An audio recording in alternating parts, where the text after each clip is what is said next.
नमस्कार जौहर दोस्तों, बस्तर वासियों आप सभी का फिर से एक बार स्वागत है। तो हमारी एक्सप्रेस निकल पड़ी है बस्तर दशहरा कवर करने। ये बस्तर दशहरा अपने हर्षोल्लास से अपने चरण की ओर बढ़ते जा रहा है और ये बस्तर दशहरा का मेरा 5वां वीडियो है। मैंने आप सभी से कहा था कि बस्तर दशहरा में मैं रथ के बारे में विस्तृत एक वीडियो बनाऊँगा, मैं उसे ही बना रहा हूँ।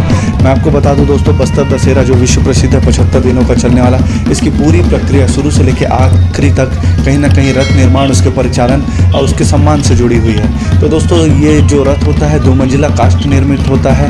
रथ ही प्रमुख आकर्षण होता है दशहरा का।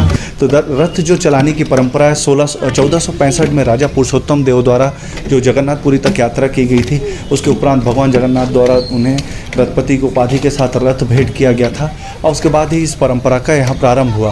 पहले मधोता में होती थी, फिर राजधानी बस्तर शिफ्ट हुई। अब जब से 1773 से जगदलपुर राजधानी है, तब से यह परंपरा जगदलपुर में निभाई जा रही है। रथ निर्माण के बारे में आपको बता दूं कि जो रथ होता है यह जगदलपुर से 10-12 किलोमीटर दूर 2 ग्राम है, झाड़ उमरगांव और बेड़ा उमरगांव, यहीं के ग्रामीण करते हैं और सौरा जनजाति के ही ग्रामीण करते हैं।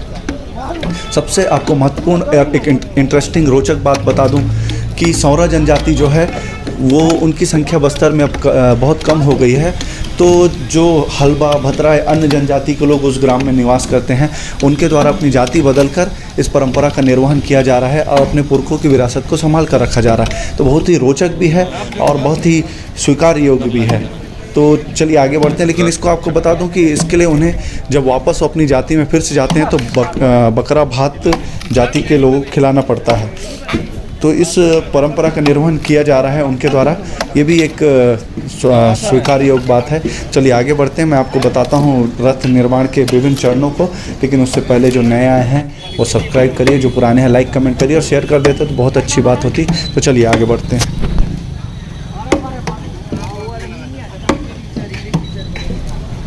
बस्तर दशहरा की इस अनूठी परंपरा में रथ निर्माण की भी कुछ अनूठी परंपराएं आज तक विद्यमान है और उसका निर्वहन कारीगर करते हैं।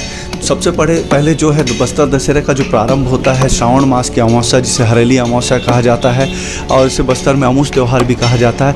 इस दिन आसपास के ग्रामों में, जिसमें मुख्यतः बिलोरी नामक ग्राम से एक छोटा सा लकड़ी का टुकड़ा लाया जाता है जिसे टुरलू खोटला कहा जाता है और इसका पूजन दंतेश्वरी मंदिर के सामने होता है। और इसे जो इस पूजन के पश्चात ही दशहरा का जो त्यौहार है वो चालू हो जाता है। इसके कुछ दिन बाद गणेश चतुर्थी की अंतिम जो तिथि होती है, जिसे अनंत चौदस कहा जाता है, उस दिन डेरी गड़ाई की परंपरा का निर्वहन होता है। डेरी गड़ाई का वही महत्व है जो हमारे यहाँ शादी में जो मंडप में जो लकड़ी गाड़ी जाती है, और उसका मान्यता ऐसी है, पूरे हिंदू समाज में मान्यता है कि जब तक डेरी गड़ी है तब तक हमारा निर्विघ्न जो पर्व है या हमारी जो आयोजन है वो निर्विघ्न चलेगा, इसलिए डेरी गड़ाई की जाती है। डेरी गड़ाई से माना जाता है कि जब तक डेरी नहीं उठाई जाती तब तक पूरा जो कार्यक्रम निर्विघ्न संपन्न हो, इसलिए डेरी गड़ाई की जाती है। डेरी गड़ाई के बाद कुछ अगले दिन ही रथ निर्माण चालू हो जाता है और उसके बाद पूजन जो भी रहता है, पूजन और जो अनुष्ठान किए जाते हैं, रथ निर्माण प्रारंभ किया जाता है। कुछ दिनों बाद जब पहला चक्का रथ का बनता है तो एक रस्म अदा की जाती है जिसे नार फोड़नी कहा जाता है। नार फोड़नी अर्थात जो रथ में जो चक्के के बीच में जो छेद किया जाता है उसे नार फोड़नी कहा जाता है। इसका वही लगभग वही महत्व है जो बच्चे के जन्म के बाद उसका जो नार काटा जाता है, लगभग उसी के सदृश ये परंपरा है। और उसके बाद जो अगला जो रहता है, जब रथ निर्माण हो, जो पहला जो बड़ी जो लकड़ी लगाई जाती है जिसे अचान लकड़ी कहा जाता है, जो कि रथ का चेचिस कहलाता है, तो वो जब लगाया जाता है तब भी एक परंपरा का निर्वहन किया जाता है। और इसके बाद रथ तैयार हो जाता है। तैयार होने के बाद जब विजय रथ जब बन जाता है जो 8 चक्के का है, तो उसे फिर पूरी तरह बलि और अनुष्ठान के बाद उसे माता जी के सवारी के रूप में प्रयोग किया जाता है और उसमें माता जी आरूढ़ होती हैं। पहले के समय में राजा आरूढ़ होते थे, लेकिन अब के समय में माता जी का छत्र लेके दंतेश्वरी मंदिर के प्रधान पुजारी आरूढ़ होते हैं और इस तरह से बस्तर दशहरा के रथ का निर्माण होता है।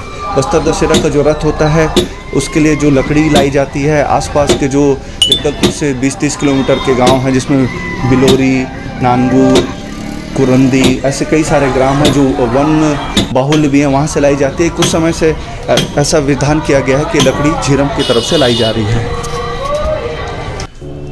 तो दोस्तों, अब रथ का निर्माण पूर्ण हो चुका है। इस रथ पे सिहाड़ी के पत्तों को छाया जाएगा और सिहाड़ी की छाल से ही इसकी रस्सी बनाई जाती है, जिससे असंख्य ग्रामवासी जो हैं, ग्रामीण हमारे जो आदिवासी भाई हैं, अलग अलग ग्रामों से आके इसे खींचेंगे और अपनी परंपरा का निर्वहन करेंगे। ये परंपरा सदियों से चली आ रही है, 600 वर्षों पुरानी परंपरा है।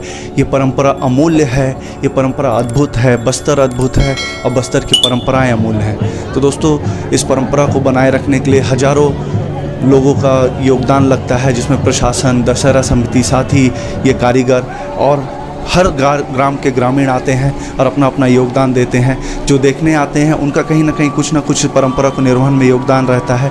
ये बस्तर दशहरा अद्भुत है, विश्व प्रसिद्ध है, विश्व का सबसे बड़ा, सबसे सर्वाधिक चलने वाला जो त्यौहार है और यह भारत में एकमात्र ऐसा है। ऐसी अद्भुत परंपराएं आपको यहीं देखने को मिलेंगी। तो मैं इसी के साथ अपनी वाणी को विराम, कैमरे को आराम देता हूं। आप लोगों से मुलाकात होगी अगली वीडियो में। तब तक ले जय बस्तर, जय भारत, जय माई दंतेश्वरी। बस्तर दशहरा में आइए और इसका आनंद लीजिए। अब बड़ी रस्में सब चालू हो रहे हैं जो बहुत भीड़ भरी रहेंगी और बहुत ही ज़्यादा भव्य भी होंगी। तो बने रहिए मेरे साथ बस्तरवासी में। अब से मिलेंगे अगली वीडियो में।